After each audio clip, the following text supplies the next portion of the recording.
Jacksonville Jaguars fans, welcome into Duval Daily, presented by GenJag.com. I'm Jordan Lugo. Thanks so much for being here.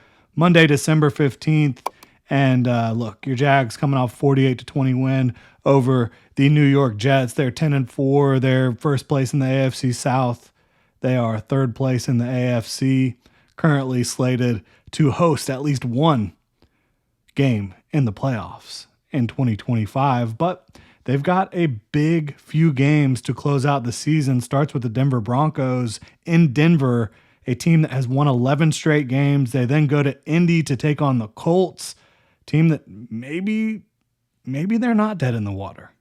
I know that they lost to the Seahawks, but it looked more impressive than you would have expected for Phillip Rivers, Uncle Phil, Grandpa Phil, whatever you want to call him, Old Man Rivers. It looked better than I expected. Him getting the ball out pretty quickly. Gutsy effort. If they come out and play good football, I mean, they've got the 49ers, the Jags, the Texans. You never know, right? You've also got the Texans hot on your heels. And, of course, the Jaguars finish with the Titans. So a lot of work is still yet to be done. But the Jaguars have laid a foundation over the course of this season to be in the position that they're in. And that's a damn good position to be in. Unlikely to land the 1 seed, possible to land the 1 seed or 2 seed, but you've at least put yourself in a position in the first year of Liam Cohen and James Gladstone and Tony Baselli's tenure to have a home game in the playoffs. But you got to take care of business moving forward. But right now, what I want to talk about is 5 players. 1, 2, 3, 4, 5, 6. Actually 6. 5 like super high impact and 1 more that their performances, the way that they are playing right now, not just against the Jets, but in general, is like shocking to me. Surprising how well these players are playing, how much of an impact, positive impact, they are having for the Jaguars right now. And I'm excited to get into it. I really am. I think this team has been so much fun to cover. From the coaches to the players to the on-field product, it has been a joy to be around this year. And yeah, there was a little rough patch against a couple teams, a couple really good teams. But they have been, from start to finish, a fun team to cover. They have figured themselves out, and I shouldn't say finish, right? From the beginning until now, they've been a fun team to cover. And they have done a really good job at like handling bumps in the road, figuring out different ways to solve issues, because there have been issues that have been presented this year, showing resiliency, all that stuff. So excited to get into it. Really appreciate y'all being here. If you enjoy the content, please like and subscribe. You can also check out GenJag.com. Pick up some new Duval gear. We do have our Victory Monday sale going on in the Jaguars. They got y'all a hell of a deal today because it's 48% off everything at GenJag.com with code Duval. That's 3 U's, DUUUVAL, GenJag.com. A lot of sales going on, so there's definitely going to be some things that do not have a lot of inventory, and I apologize about that, but hey, charge to the game. So player number 1 that we are going to talk about here, it is Antonio Johnson. And I think his performance has even surprised and impressed the Jaguars coaching staff because he didn't even enter the season as a starter. He was getting some legitimate run early on. But due to injuries at the safety position, Antonio Johnson was forced into a larger role. And goodness gracious, this guy has been unbelievable. And this is kind of what I expected to see. Okay, so his rookie year, he was playing like a big nickel, dime type of role, like run defense nickel, but, also covering some big slot receivers and things like that and doing a good job. And that was more towards the end of the year where he was starting to get that role. But then he enters 2024 on a defense where pretty much everybody played at a career low outside of very few players in 2024. And it didn't go well. It was ugly. Point blank, period, end of story. Did not go well for Antonio Johnson last year. Fast forward to 2025, the offseason. It didn't even feel like a guarantee that he was going to be kept on the team, but he did have a good offseason. He did have a good training camp preseason, and then thrust into action I think that he was earning some reps early on in this season. Not starting reps, but he was earning some reps.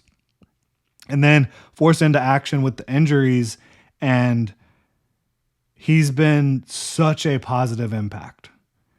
And this is a player I loved coming out of Texas A&M. I could not believe the Jaguars got him in the 5th round. But it did not feel like things were headed in the right direction before 2025. And you could say that for a lot of players that are currently performing well for the Jaguars. What a difference a year a coaching staff can make, right? But Antonio Johnson, whether it be in coverage where, he's allowing 7.5 yards per catch, he's been the primary coverage guy on 25 targets by opposing defenses, which is just kind of a little bit of a testament to his positioning, right? Like, he hasn't been targeted a ton when he's out there on the field because he's been in position a lot. And that was an issue for him earlier in his career. It was even an issue at times earlier this year where it just felt like he wasn't reading it perfectly. He wasn't seeing it perfectly. But he has, in a complex defense, started to become one of those players where you feel like you can rely that he's going to be where he's supposed to be when he's supposed to be there a lot more often than not. And that's difficult to do in this league at that position. It definitely is. But, 25 targets and 120 yards allowed. That's less than 5 yards per target when he's the primary coverage player. I mean, he's picked off 3 passes. The pass he picked off against the Jets yesterday was sick. And yeah, I mean, not going against great players, but he went up and over. He looked like he was the receiver on that play, the way he attacked the football. That was really cool. He has 3 interceptions. He has 3 pass breakups. He's got a bunch of tackles. He's getting stops as well. He's hitting people. And a stop, PFF stat, a stop is a play that constitutes a failure for the offense. So if it's a first down, you're stopping them for less than 4 yards. If it's a second down, you're stopping them for less than 3 yards. If it's a third down, you're stopping them short of the sticks, things of that nature. It can be behind the line. Antonio Johnson's got 12 stops. He's got 3 pass breakups. He's got 3 interceptions. He's blitzing a fair amount too. And when he's asked to blitz, he's getting home and hitting the quarterback, doing a good job in that regard. He's not missing tackles. I'm still waiting for him to start. And I saw him trying. I'm still waiting for those forced fumbles to come because I think that they can, and I think that they will. He's a guy that forced a ton of fumbles in his collegiate career. I think that the more time he's on the field, that's going to pop, especially with the way the Jaguars coach it. But so cool to see him because he's such a talent. I mean, physically gifted safety. He was a really physically gifted safety prospect coming out. He just turned 24 years old. And, next year will be the final year of his rookie deal. But, I mean, I think love Dewey, but I think next year you might be looking at a safety room of, your top 4 being Eric Murray, Antonio Johnson, Caleb Ransaw, Rayon Lane. That's what I would kind of project at this point. But it's been so cool to see Antonio Johnson just become a more consistent player. The flashes were always there. The ability was always there. And now you're really seeing it come together for him. And I could just go on, but we got to keep talking about the rest of these players. Second guy I want to talk about here, Cole Van Lannon. This is another player I really did like quite a bit. When the Jaguars initially traded for him, I was excited about that. And I was a fan of him coming out of Wisconsin. He's a good athlete. He doesn't have all the measurables that everybody always looks for. He's not like a get off the bus guy like Walker Little, but he's been playing a lot of left tackle the last 3 weeks, and he's been moved up and down the line of scrimmage due to injuries. I think he's now your starting left tackle. I really believe that in my heart of hearts, and I would be very disappointed if that's not the case moving forward. And you never know. He could be exposed at some point, and then you have to go back to the drawing board a little bit. But the way he's playing and the versatility he's shown to literally play left tackle, left guard, right tackle, and then, come in as the starting left tackle the last couple weeks. And against Tennessee, He was playing right guard. Walker Little went down with a concussion. He had to shift mid-game to left tackle, and kudos to Wyatt Milan for handling his business too. But Cole Van Lannon had to shift to left tackle mid-game and did great. Goes against the Colts the next week, did great. Goes against the Jets the next week, did great. And he's physical. He finishes. He is very consistent with his fundamentals. That's what I feel like I have noticed most from Cole Van Lannon is that he gets his hand in the right place at the right time very consistently, both hands. Gets him inside and that's really impressive to me. And like watching it, very impressive. Run game, pass protection, but the numbers too. The last 2 weeks as a starter, the Jaguars pass pro has looked better. Not just because of him, but in general, it's been better the last few weeks. But the last 2 weeks, him starting at left tackle, he has surrendered one pressure on whatever 34 plus 39 is. What is that? 73 pass pro reps, one pressure allowed. Insane efficiency. So, yeah, that guy, he's impressed the heck out of me. It's crazy to see what he's done this year. Just like when you need it. And he missed a bunch of training camp and early in the year because of an injury. So he's didn't even have like the best setup in that regard either for this kind of run he's been on. But I hope he keeps it going because I am so impressed. Now we're going to get to the rest of these players. But first, we got to talk about Underdog Fantasy football season. We're winding down. Unbelievable. We're winding down. But playing on Underdog is easy. Just pick whether your favorite players will go higher or lower on stats like touchdowns, receiving yards, interceptions, and more. Taking a look at Monday Night Football. Pretty cool. You can now make team picks on Underdog. So like you can take a look at Steelers and Dolphins. One player I'm looking at, Malik Washington, Dolphins wide receiver. I think higher than 23.5 receiving yards. I like that one a lot. So you can go check it out. Underdog Fantasy. Download the app today. Sign up with promo code Duval Daily to score $100 in bonus funds when you play your first $5. That's promo code Duval Daily. Underdog. Make picks, win money, must be 18 plus, 19 plus in Alabama and Nebraska, 19 plus in Colorado for some games, 21 plus in Arizona, Massachusetts, and Virginia, and present in a state where Underdog Fantasy operates. Terms apply. See assets.underdogfantasy.com/web/play and get terms _DFS_.html for details. Offer not valid in Maryland, Michigan, New Jersey, Ohio, and Pennsylvania. Concerned with your play? Call 1-800-GAMBLER or visit www.ncpgambling.org. In New York, call the 24/7 Hope line at 1-877-8-HOPE-NY or text HOPE-NY 467-369. Shout out to Underdog Fantasy. If you're supporting them, you're supporting us. So, getting into the rest of these players. You know what? We'll save Trevor Lawrence for the end because even I am shocked at some of the things he's doing right now. So, let's talk about Buster Brown. And we've talked about him a good bit on the channel already. But the interception he had the other day, so sick. Yesterday against the Jets. So sick. And I just love the way he's playing his position. And he's finally in a scheme being coached by, Anthony Campanile and all the assistants on defense that really suits his skill set. And I think he's like reaching a point of maturity in this league. He's 26 years old, final year of his rookie deal. He's had some ups and downs. He's been forced into playing a lot throughout his young career due to injuries and other circumstances. But this year, the Jaguars viewed him as a starter. He had an injury. That's why he wasn't playing early on.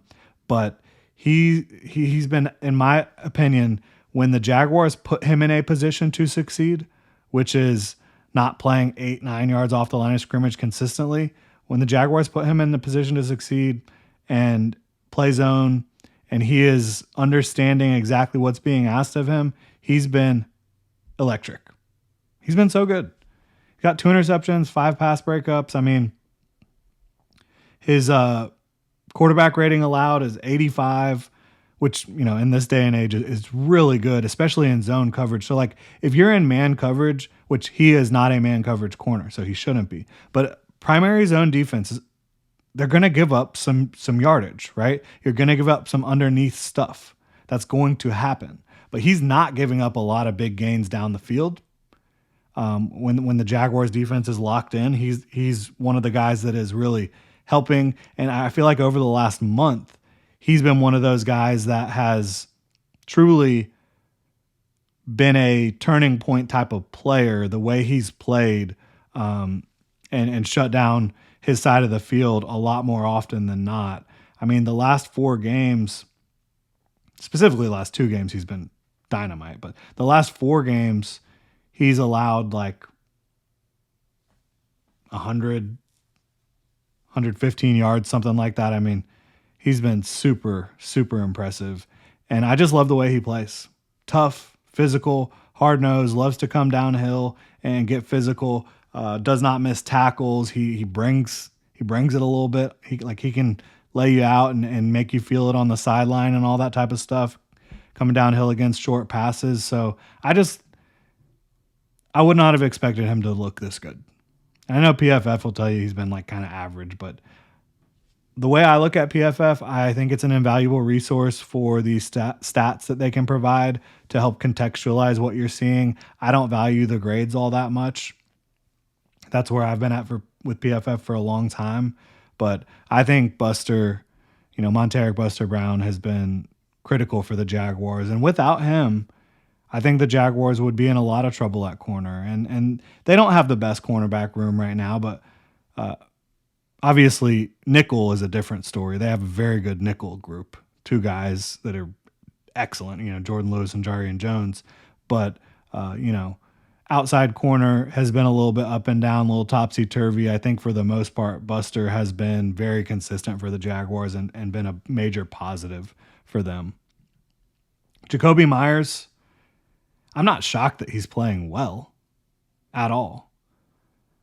What is surprising to me is how well he and Trevor Lawrence immediately established chemistry. So he's been targeted 37 times, 27 catches. It would be a lot more efficient, but for the game against the Colts and the weather, essentially. There's just a couple opportunities that they missed trying to link up because of the weather. Trevor missed him high on one where he couldn't get his feet down. Jacoby dropped one he never drops. But outside of that, you look at these, just the efficiency, right? Against the Texans in his first game with the Jaguars, he helped them be in a position to win that game. Caught all 3 passes. Should have had a touchdown in that game. It got called back due to a penalty on the Jaguars offensive line, I believe, but caught all of his passes in that game. The next game against the Chargers, caught 5 of 6. The next game against the Cardinals, caught 4 of 6. The next game against the Titans, caught 6 of 6. And then you had the Colts game where it was only 4 catches on 9 targets. And then this week, 5 catches on 7 targets. In every game outside of the Colts, he has caught over 66% of his targets. That's remarkable. He's on pace, like a 17-game pace with the Jaguars for over 1,000 yards receiving, for 8 touchdowns. I mean, he's been good counting numbers-wise, but it's really the efficiency and the immediate connection that he and Trevor have, the strong hands, but really like the skill set that he brings. We mentioned all those things. Good route runner, strong hands, all that. Willingness to go over the middle and catch the football over the middle. That's been the biggest difference. The Jaguars can now be a team that attacks the middle of the field thanks to Jacobe Myers. Also, Brenton Strange helps in that regard a little bit too, and Parker Washington when he's healthy. But Jacobe Myers has been the biggest catalyst for the change in the Jaguars, in my opinion.